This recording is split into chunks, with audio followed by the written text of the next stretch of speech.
Oh, I can go lower. I played Louisiana. We can go into the single digits. We'll put it at a 16. We'll put it at a nice, healthy Jack and Diane, all-American 16, okay?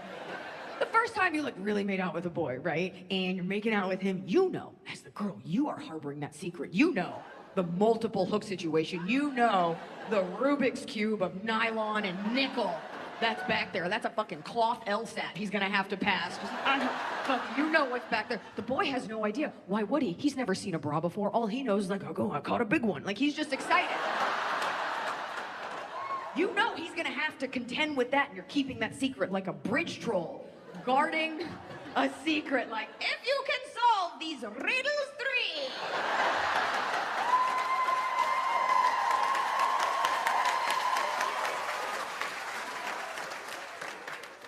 Naked for you I shall be. You know it's back there, and there's that moment. There's that moment where you're making out, right? And he pulls away, and you're like, it's time. And he's like, let's do it. I need you. I fucking need this, Jeremy. And he puts his head here. He pulls away from kissing, and he puts his head here so he can look over your back and look down at his work. Of course he has to look down at your back. Of course he needs his eyes on his paper. He can't do that for the first time, sight unseen. Look at his man. He can't do that. Yippity skippity. He can't do that. No man has the natural dexterity of a dull brain surgeon. Why would you be able to intricately have that gorilla grip to expand, contract? Why would you know? I know, all the lesbians are like, we figured it out.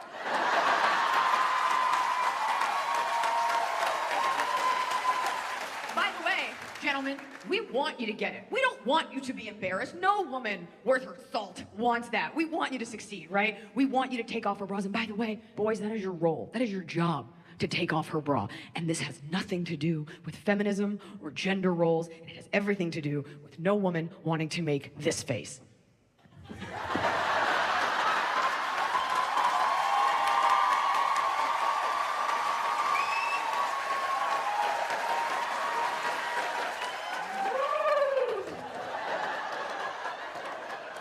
How was the date? It was great. And then she just flew out of the sunroof.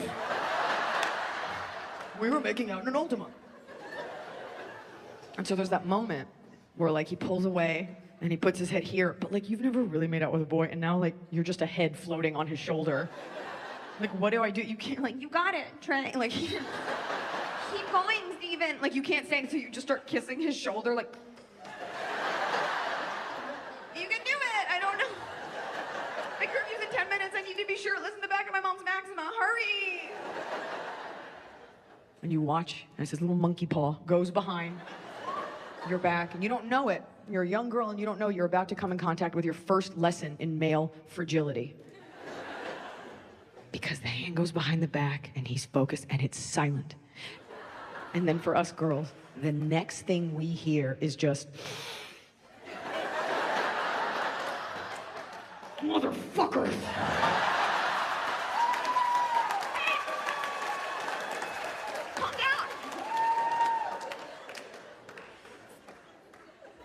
Unnecessary to have so many hooks. Unnecessary. I did that joke in Portugal, and this woman comes up to me after the show, and she was like 5 by 5, and she just comes up, this little old lady. There was no security. She just walked right up, and she goes, I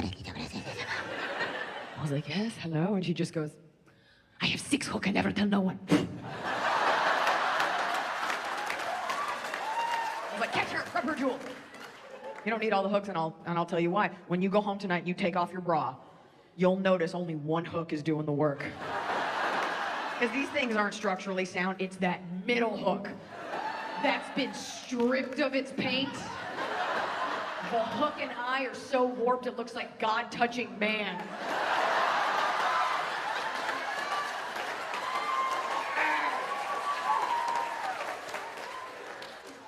Ugly bra is important. It's an important bond. Brought Ugly Bra on a recent trip. You know, the world opened in the last year or so, and I think I'm like a lot of people in that when you had the chance to take a trip, you were like, we just gotta fucking go. Pack the toothbrush, let's go. So we took like anniversary, post-baby, baby moon, birth-iversary, work is hard, mix it all together. We never take a vacation trip. We went to Italy, and I'm gonna admit something that no woman has ever admitted before. Here I go. We did not have a great vacation, and it was my fault. Thank you so much. Good night. No, it was my fault. But here's...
a person who works? Are you a woman who works? Do you have a family? Do you have a passion in this world?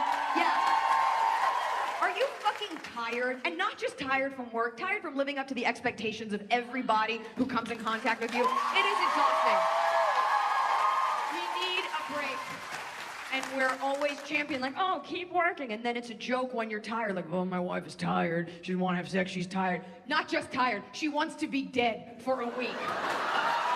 She wants to be put in a medically induced coma, if for nothing else, just to get rid of these bags. So people stop asking her why she looks so tired. Yes, I had just had a baby. I shouldn't have gone, but I was like, let's get it while the getting is good. Let's go. Body was different. Mind was different. Exhausted from work, stressed out, allergies, feeling nauseous. I think I took too much Ambien. Is anyone regulating this? And we get there, jet lagged, and I am miserable. And to make it worse, everybody there, all the girls were like 25 from Michigan, and they were all like on their honeymoons with their AAA baseball player husbands named Colton. Hey, Colton, come here. I'm flawless. Colton, Blixley, Brangan, come here. Kraken, come here. What are we doing with these names, America? Like, why mess with normal names? No one thinks we're from old line British money. Like Huxton. I'm sorry, are you a hotel lobby? What are these words? Liston, Blixen, Dasher, Dancer, Braxton, Hicks, Contraction, come here. Tinkles, come here, Trisket. I'm married a kitten. Come here.